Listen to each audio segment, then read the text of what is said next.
There we go. All right. Facebook, we don't need the tips. Thank you. You wouldn't take our money even if we tried to give it to you. So have a nice day. All right. Let's see here. Give a second for some folks to hop on. And let's see. I'm going to try something here real quick. If this for some reason disconnects us, we will be right back.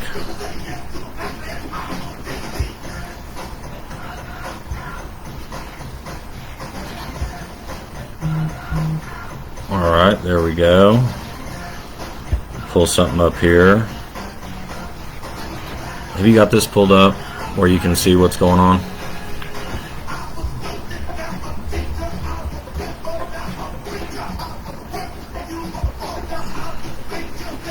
Let's see. Open up Drive. All right.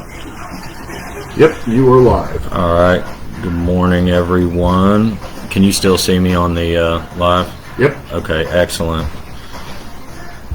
All right. Just getting something pulled up here. The Google Doc of where we're at on legislation. Now, I can't see if we've got folks on. Have we got folks jumping on yet? We've got about 24 eyeballs on it at the moment. Okay, awesome. And multiple comments just saying hi. All right. Good morning, everyone. I'm actually off where I can't see myself. I'm over, which is a good thing because I'm ugly. I'm over here in the online Google Doc that we have on all of the legislation that's coming through. Did an update on Friday after they closed out session, so we'll talk about that in just a minute. But we're also going to talk about where we're at with state questions 818 and 819. So yeah, we'll get into that. Let's do this. Let's start here by going over where we're at on legislation. We've got a week left in session, in regular session. A lot of folks may have picked up on that there is a special session that has been called. Here's the thing to know.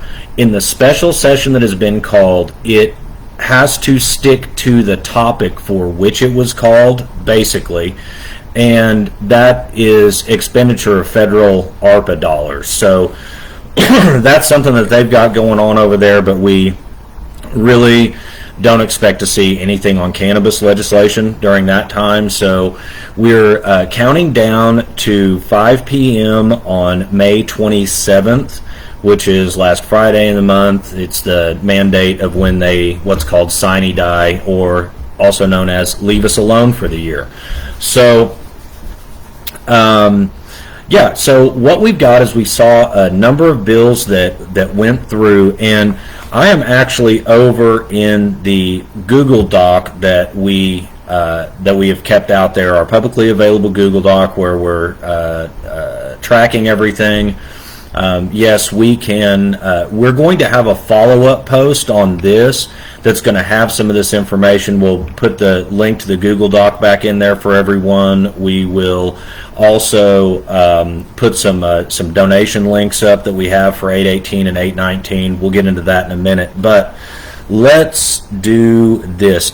Here's what we'll do is I'll run through like just a quick overview, and then we'll stop, and if y'all have any questions, then hit us up on that. So let's see. Senate Bill 1367 has been signed by the governor. We know that is what we call the patient hate bill because it's a regressive criminal justice reform measure. Long and the short of it, that's a bad one.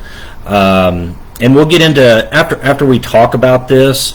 We're gonna, I want everyone to know that this is a cyclical thing, right? So the legislature has got their turn now, but it's kind of our turn next. And so anything that they have done, there is potential remedy for, and so we'll get into that in a second. But Senate Bill 1367 is again the one that basically you've got a administrative fine for sharing by OMA is basically it. It's really sloppy bill in a couple of regards.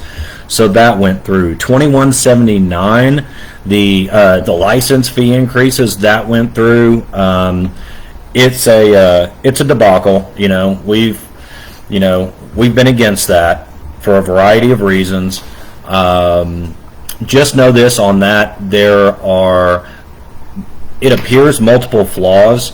I know that there's already been talk of potentially contesting this one in court, and just know that our legal folks are looking over this now. I've got my opinions, but we're scrubbing this down. There are options on the table, but keep in mind also, it may not be a constitutionally correct bill because there are potentially they've passed taxes without a supermajority, even though they're called fees. There's some other ins and outs of it, but I'm not going to talk out of school at this point as much as I want to. So just know that everyone's got eyes on that, and we'll see what happens with it. Let's see, 3208, the license moratorium. 2179, the fee increase, last we checked on Friday night, it's waiting for a governor's signature, so you can call the governor about it if you want. Same thing with 3208, the license moratorium, that is waiting on a governor's signature right now. So moratorium and fee increases are at the governor's desk. Okay, let's see. All right, one of the first questions. Sure, yeah, let's take a question. Let's take a question here. If or when the ORCA petitions pass, will all the legislation still mean anything? Okay, not all. So the question, what happens if the ORCA petitions pass? Well, we undo a great deal of harm. Now, not all of this will be undone by the ORCA petitions. However, license moratorium and the license fee increases, yes, they are dead if we pass 818 and 819. So just know we've got that in our cart, and when we're running the calculus of exactly what pushback looks like against some of these bad bills, moratorium, license fee increases, if we just do our job with 818 and 819, then we're good to go.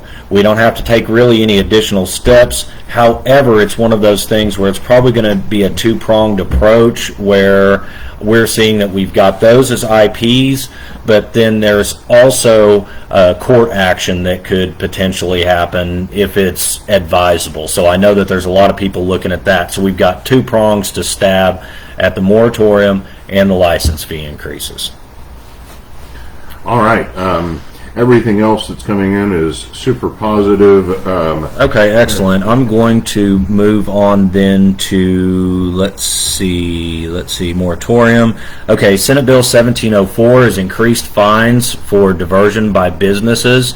It basically just gives, OMA a greater ability to have even more fines than what they already do, even though they're working with a buffet. That is waiting on governor's signature, 1704. Again, in the Google Doc that I'm out of, the first 2 pages of it, we've got links to the final versions. If it says HB 2179 final version, that is what you're looking at should the governor sign it, or if the governor has already signed it. And we do note in there if it has been signed, and we're filling in effective dates as we go. Okay, so let's see. Senate Bill 1511 was a no grows within 1,000 feet of a school. That actually passed like back in late March, and that was something that there'd been a little bit of media coverage on. But it's no grows within 1,000 feet of a school. There is a grandfather clause in it. Okay, let's see. House Bill 3530, which is the bill that creates a grant fund for county sheriffs for enforcement. Basically, they assign $5 million out of the excise tax to provide local law enforcement with additional dollars. There is a budget bill that needs to accompany this that I don't know if we've seen passed, but let's see. Oh yeah, and so 3530 has been signed by the governor. So there are $5 million that are now going to local law enforcement. Have to look back again at the bill, but it's not a grant fund where they have to apply. Last I saw, it's like it appears that, simply put, and I'm sure there's more to it than this, but simply put, local law enforcement agencies would be able to bill OMES, and then they get the dollars out of OMA and make it happen. So looks like the locals got money that they were looking for. And yes, that does come out of education and mental health dollars. Okay, let's see. Senate Bill 1543, freestanding OMMA, that was signed by the governor, so that's a transitionary thing that's going to be happening over there. Let's see, and this is something that, kind of one of our concerns with a lot of these bills is not just how it affects us, but if you step back and look at it. For example, any changes to the licensing, the processes, the specifics on it, OMA right now is still working out the kinks in Thentia, the new licensing portal. So the concern here is, and it's a legitimate concern, is that the more change that they lump on our industry, it's not just us, having to adapt to it. It's OMMA having to adapt to it, and they've been working out kinks in Thentia. Everyone's painfully aware that the metric conversion's going on. I mean, we're up on that deadline. Not surprisingly, we're hearing of disruptions in being able to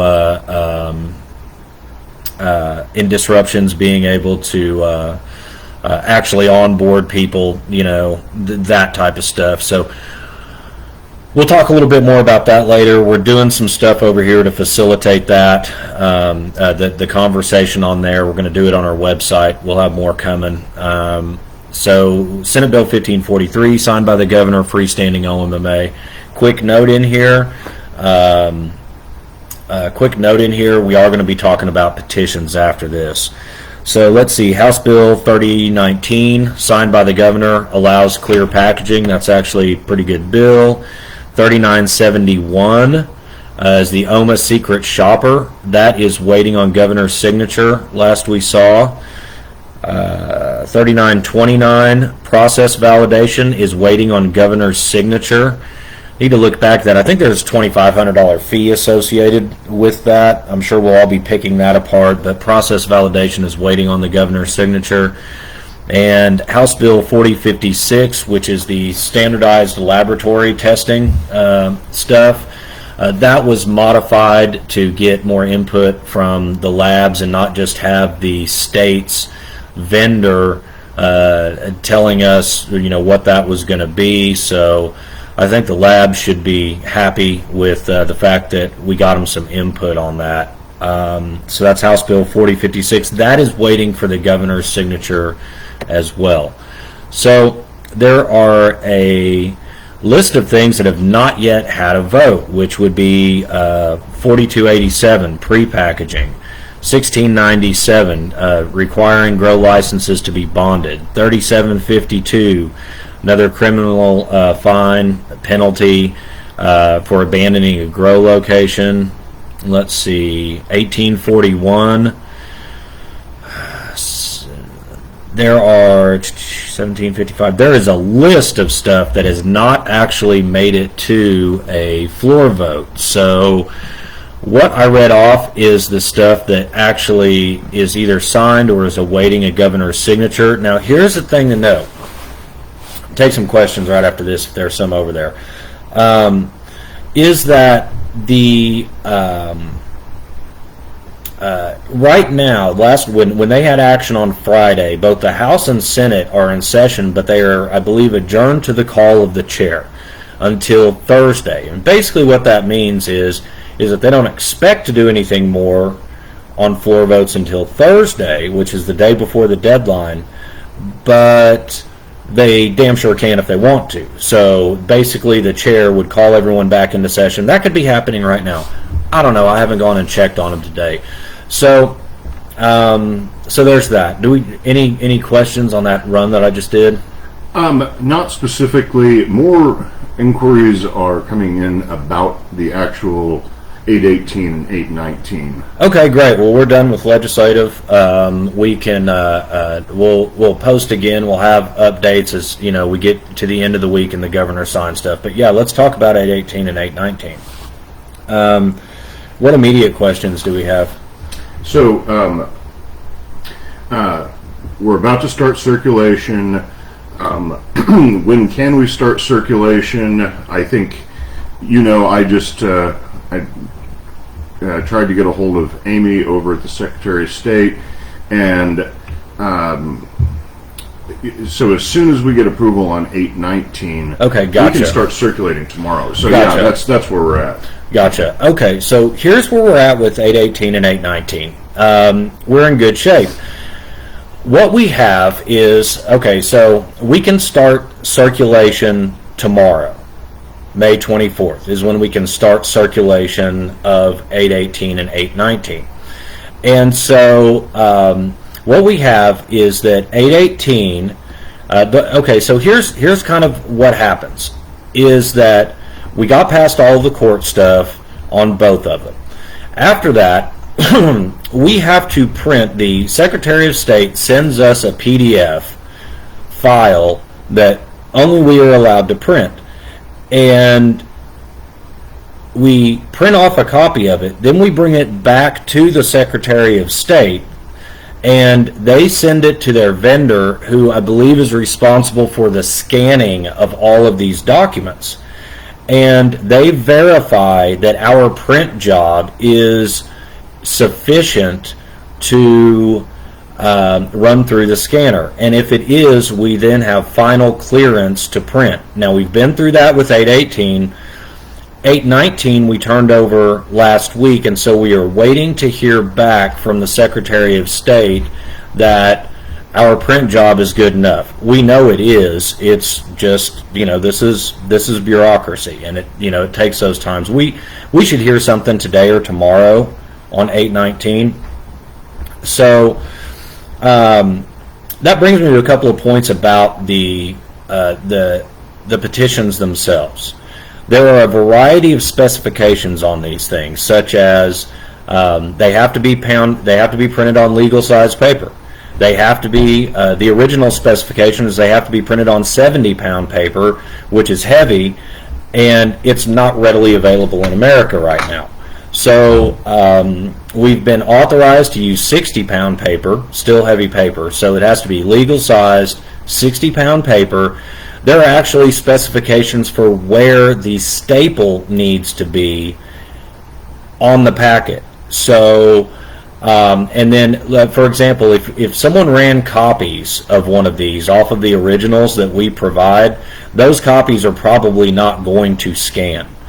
The other thing is that in doing this, remember, these are affidavits, so they're official state documents that we've been cleared to print and circulate, and ultimately myself and Chris, the two proponents, are the ones that ultimately have to sign off and say that all of this was done without fraud, and all of this, we have to be able to account for all of these packets as if they are basically product.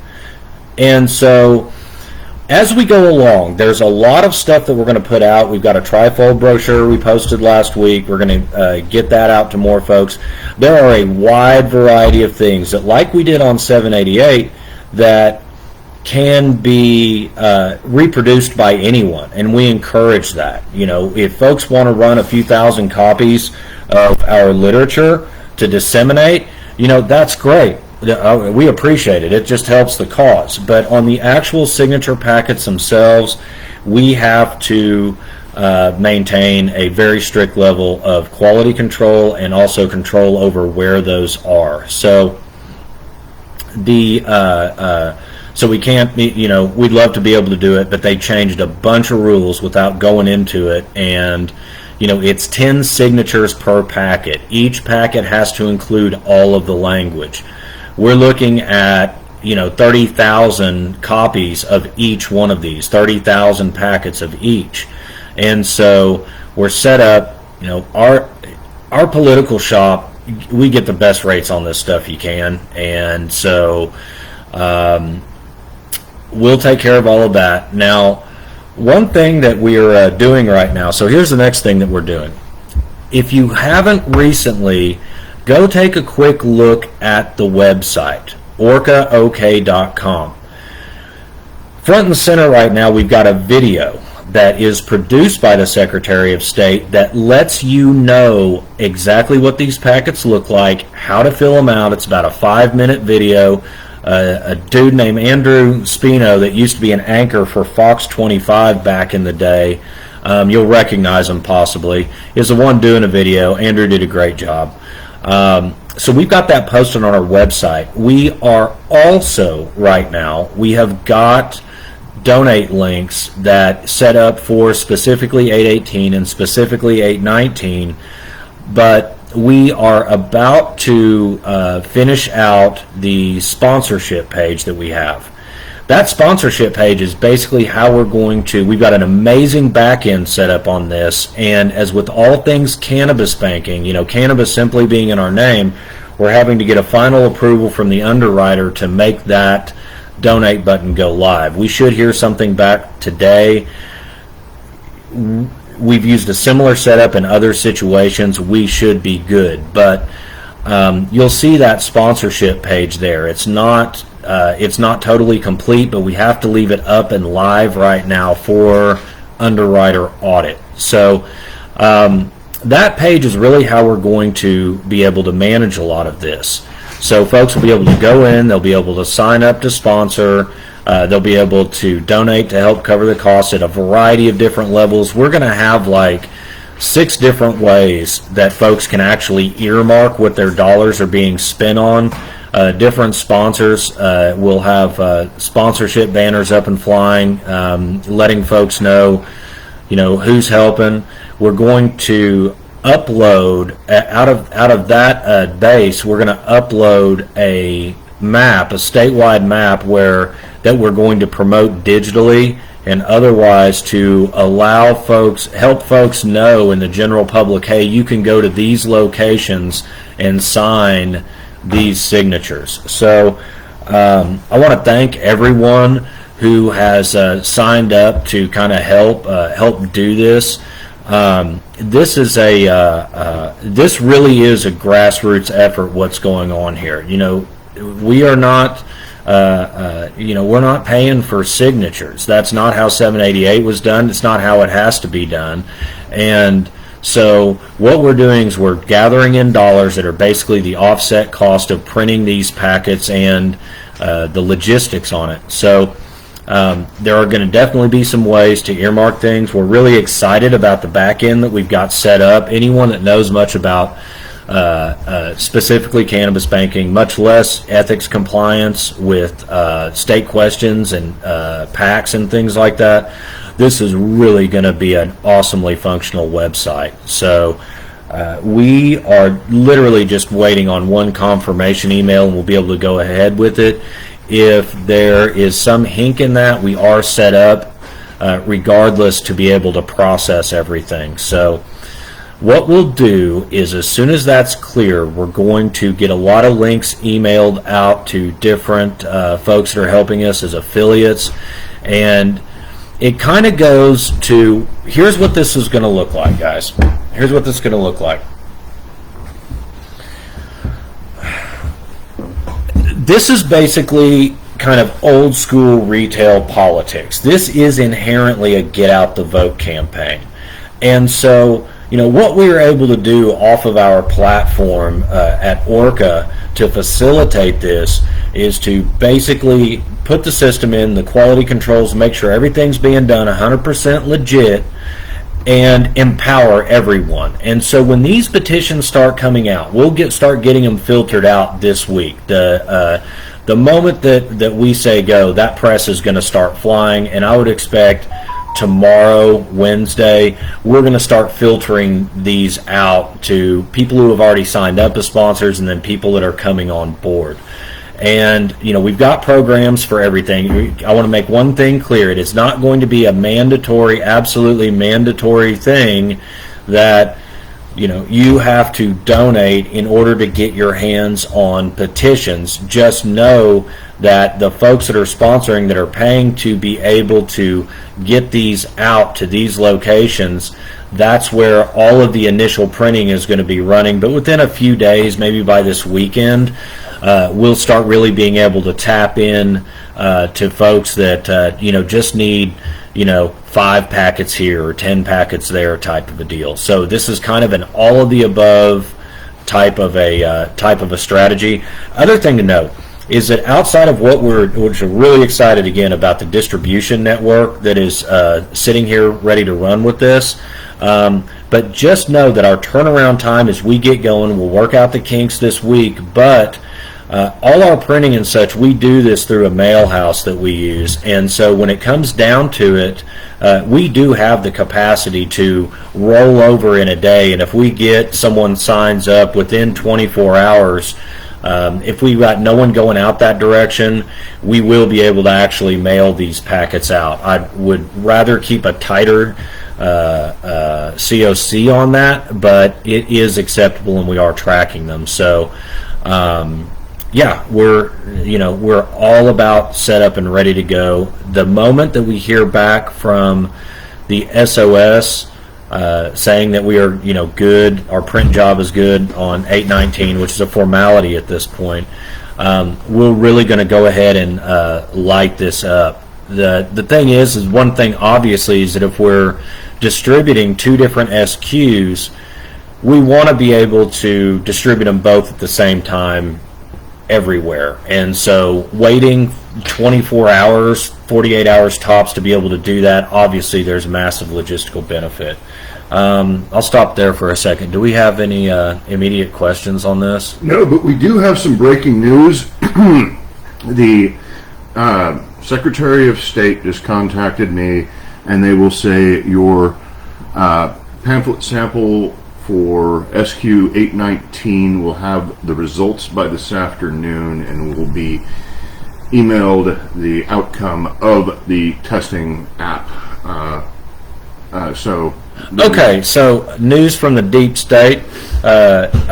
Chris, thanks for that. We just got an email from the Secretary of State that let us know that they would be giving us our final results on the 819 scan test this afternoon. So, Murphy's Law is always in effect, but y'all, we're like 99.9% of the way there. So, yeah, after this, we'll get on the line with we get that taken care of. We'll get on the line with the print shop here this afternoon. They're waiting for us. There's a gigantic stack of paper over there. So, yeah. Fucking A. We're in pretty good shape here. I just want to hear back from this vendor before I say, unload everyone on being able to use our online form. But this is going to be a really, really cool setup. As we get this up and going, again, I'm doing my real-time vendor checks on digital advertising. That the really cool thing about this setup, y'all, is that everyone is painfully aware of a lot of the restrictions that go into what can be done with kind of cannabis marketing per se. Well, we're not selling weed. We're pushing First Amendment. We're pushing freedom here, and the beautiful thing about it is through our pack structure that we're going to be able to unload all of our typical political weapons of campaign war on this deal. So I'm excited. I have to keep it cool, calm, and collected in here. And remember, at all times during this, keep calm, campaign on. Any issues that we have been seen before. They will all get worked out. It's all good. So, yeah, just looking forward to see that. I think we'll go ahead, and after this, we'll post, the Google Doc link that I always, I'm so ready not to talk about anymore after legislative session and kind of get on with this. And we'll post a couple of links where folks that if they just want to, throw $20 on it or whatever to 818 or 819 or whatever you want to put on it, we'll put those links up for anyone that wants to, give us a little help out today. we've got the ability to track all that. The back end's tracking all of this. We'll see the information coming through, and we'll follow up and make sure, if you want packets, that you've got them, that type of a deal.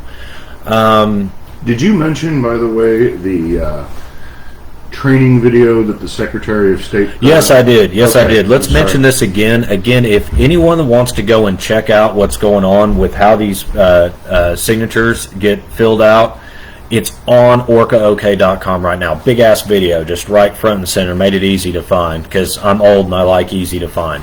So one thing, let's touch base on this. Okay, so we're going to be doing voter registration during this time. This is critical, critical, critical information. We're going to be doing voter registration on this time. Now, here's the technicality. For folks that are just registering to vote, and we've got in our pamphlet that we're putting out, we've got QR codes. You can check your status. You can do everything. First things first, you have to, if you are registering to vote for the first time, you have to do it on paper. We have to turn that in to the county election boards. If you want to adjust your voter register, if you're already registered and you want to update it, you can do that online. QR codes are all going to be on the pamphlets. You can even shoot them off the computer screen. These pamphlets are something folks can print. Just do it quality enough that the QR codes scan. Here's the thing. Your voter registration has to be done at least a day before you sign the signature packet. If you are a newly registered voter, you can't put I registered your voter. The date on your voter registration cannot be the same day that you put the date that you signed the petition. It has to be done at least a day before. Also know that there are some pauses in when they process voter registrations. So, we want to make sure that if you register to vote, you register to vote. This is for new registrants, that you register to vote before you sign the petition. If you need to come back in a couple of days or however all that works out, that needs to be an absolute known quantity.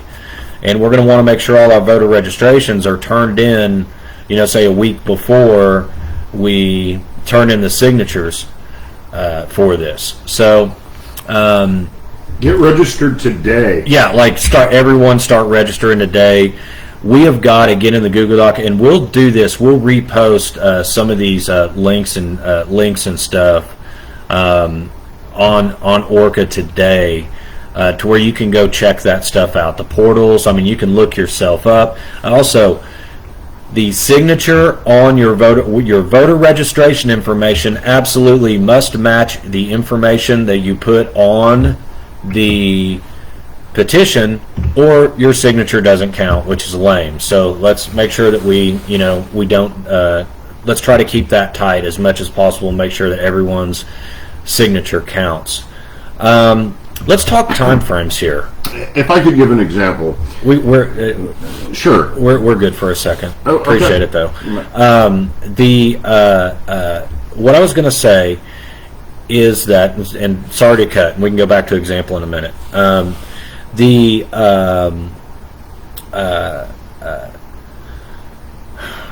Shit, I lost it. Now you've lost your train of thought. And it'll come back here in just a second. Okay, so I'll give my example from off screen here.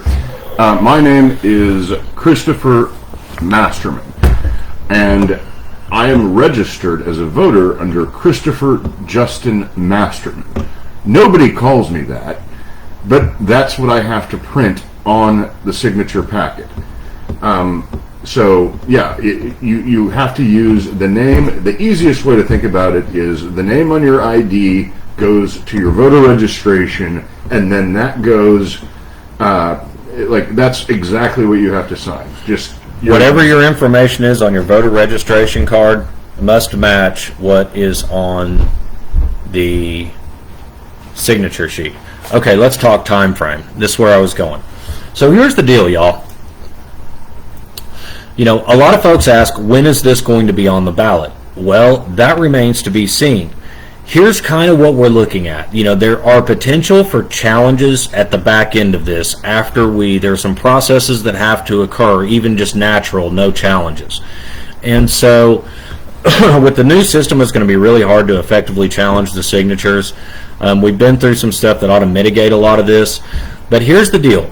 If we want this to be on the November 8th general election ballot, we need to do our absolute best to turn in these signatures by roughly July 10th, so right after the July 4th weekend. This is a big lift. Now, if everyone, makes it a point to do this here the next 45 days, I have no doubt that this can be done. I have absolutely no doubt, and we'll do everything. I'm committed, and a lot of us are committed to doing everything we can, and we've got the logistical system in place here that over the next week we'll have this set up to where that is a wholly doable deal, but that's on the community as a whole to see if we can get that done. If we get it done by that time frame, then we're going to be able to be qualified to be on the November 8th ballot. However, if we do not, we still have until roughly August 25th, I believe, to actually collect all the signatures. I have no doubt that we'll be able to do that and that will happen. Zero. I have no doubts at all. But it will put us in a situation where we may not have our back-end processes done in time to be on the November 8th ballot. So that's something really to consider. There is a real sense of urgency, and we're going to be systematically set up. We're platformed out structurally, campaign-wise. We can facilitate this, but it's going to take everyone saying, hey, this is important over the next 30 to 45 days, and we'll burn the midnight oil over here to make sure that happens. Any current questions? Yes, there is one that I actually don't know the answer to. In my city, they said you can't collect signatures on city property, but you can on private property. If it's somebody else's property, you have to have permission. I can answer 2 out of those 3. But I don't know that if you are on city property, if the municipality can say you cannot be collecting signatures. Okay, that's a good question and a good point. Okay, so here's how we're addressing that fundamentally. Path of least resistance. Okay, it's going to vary city to city. Some cities you may be able to pull a protest permit and actually be able to do that. However, if you're in a municipality where they are giving you a hard time or say no, you can't do that on city property, just don't mess with them. There's no need to go and get in a fight with the municipalities over this. That's basically, it's the path of least resistance. We know a lot of dispensaries are going to have these. We also know that at a lot of general community events, you can do it. You can also just kind of go by the,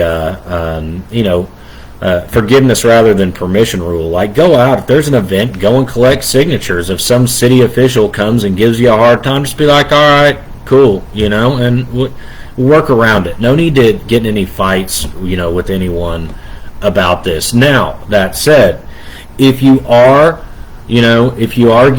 a municipality, and I know they're out there, they're going to give us a hard time about doing this, especially if they go over the top and they're violating First Amendment rights and some other things, or if you've got questions, give us a holler and let us know. We'll take a look at the situation, see just exactly how detrimental it is, or if they've gone way too far. Someone's going to do it. Some jackass in wherever municipality. I don't know if it's small town, big city, whatever. Someone's going to be a pain in the ass. We'll address that as that comes. Just try to avoid debacles. You know what I'm saying? But if they're being rude like that, let us know, because if we're going to have resistance in that area, it does help us to know now that that's kind of what we're facing. So it's going to kind of vary city to city. It's going to kind of vary. Well, we've got a lot. Every comment that's come in has been either a question or a supportive comment, and I think you've covered everything, Jed. But as the producer over here, one more call for money. We have got to have funds to do this, and we ask you all to help. And we know it's tough. These are tough fiscal times. So we appreciate your support, and thank you so much. But we got to print these things. So, and that's Chris is our secretary, and that's that's his job. You guys have no idea how much I get reminded of these things, and the thing is that I can see. I really appreciate everyone who's been helping out to this point. This has been a year-long process. We would not have the individual rights protections. We wouldn't have all of the good things that we have in these state questions if it was not for like a 4-month public comment period. I mean, we heard all different varieties. It's really been wonderful to watch. We really appreciate a lot of the folks that are geared up and ready to go. And I just want to say something about this. Everyone, we are right there on the edge. Proper prior planning prevents piss poor performance, and I really think that y'all are going to be happy with the system that we've got set up. Again, that we're going to launch here as soon as we get this final word from this last vendor. If we don't have that, we're going to launch anyway tomorrow. It'll just going to be so easy. Really cool how this is going to be done. And y'all, man, I believe in this community. I believe that the strength that we have together is unbelievable, and I'm really looking forward to seeing exactly how this goes down. One final note, for everyone that's got concerns about legislation coming through, that's got concerns, as a community, and I've seen folks talking about this, a few different people talking about this, what do we do, moving forward at the Capitol. A lot of folks know that they just basically got hosed. They didn't get heard. They put in a lot of input, and then the legislature did what the fuck ever anyway. Here's the deal, y'all. It's not just, the work that we put in 4 months out of the year when the legislature's in session. We work with them. That's what we do. And a lot of us do that, and thank you everyone that's made your voice heard on that. But just understand, the mission never ends. This is not over. It is never over. That's not a bad thing. That's not a reason to get a negative vibe on it. Yes, it's a lot of work, but here's the thing, y'all. Understand this. We're moving into the regulatory process. They're going to make new rules. Okay, cool. Let's work to influence that. We've got our IPs that are going to level a good chunk of the stupid shit that we see right now. Okay, so know that, and then also know, and we're looking at this right now, everything's lined up. We just got to insert language.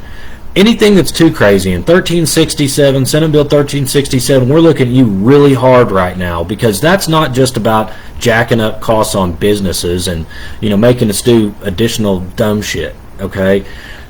That's a core attack on individual rights and freedoms and a regressive criminal justice measure. It's ugly. And so we are going to probably file it and make that an option available. Again, that's what ORCA is. We're establishing a platform. Through the program we're sending, we are also going to be able to establish, and we'll probably have it done in the next day or two. Again, when this system comes online, we're going to establish the Legal Defense Fund. We've already got analysis going on that. We'll talk more about that later. But my point is this. We got all kinds of options. We have all different things that we can do to keep this going. Just because the legislature passes something and just because the governor signs it does not mean that it is over. It's not over by a long shot, and we're here for all of it. Every single bit, and we're really looking forward to working with everyone this year, guys. I mean, it's a we movement, not a me movement. This type of work is just what I've been doing for a while. We've got friends that have been doing it for a while. I mean, when it comes to campaigns, we're a machine, and I think they forgot about Dre, honestly. So we're just here to help make as much of this possible.